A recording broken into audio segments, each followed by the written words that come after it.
abasokuru bacu intambwe batugiriye kugira ngo tuzobandanye dukundana nkuko babikoze. Lady and gentlemen, distinguished guests, you're welcome. Today we are celebrating our 63th anniversary of the independence of the Republic of Burundi.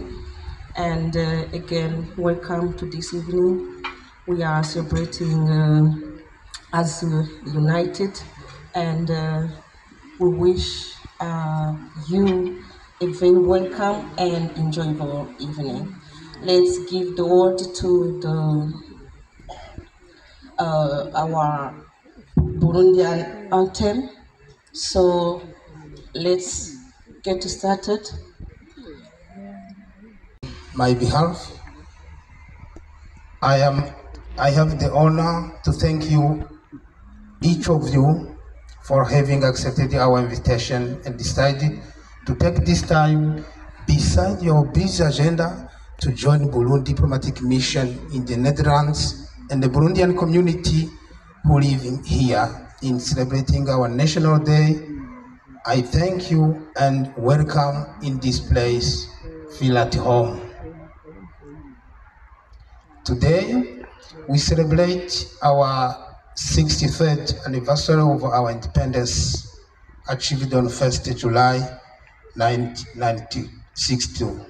It's thanks to effort and patriotism of the hero of independence, Prince Louis Rwagasore, that the flag of Burundi was raised the first time. We had the freedom and the confidence. We had the freedom and the confidence to be a sovereign country.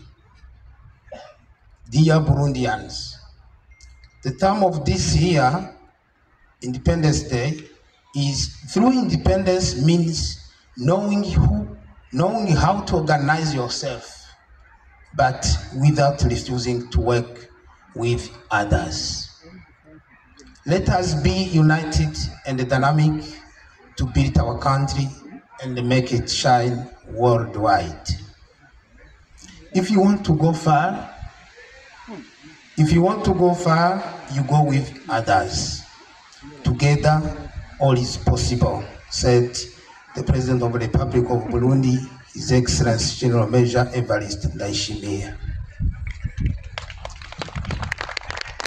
When we celebrate Independence Day, we do it for the sake of celebrating, but it's an excellent occasion to pay tribute to all those who understood that Independence Day is a sine qua non condition for the sovereignty and the development of the country. The celebrating is an opportunity to give us, to remind every Burundian about where our country came from, starting from the colonial era to independence and up to now. Burundi has gone through many tragic periods which would not make our hero independence happy. If they could be around, that is why in some extent Burundi is not at the level it was supposed to be. Burundi has decided to pursue its accentual inheritance in strengthening its independence through economic development.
kutaririka.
Imvura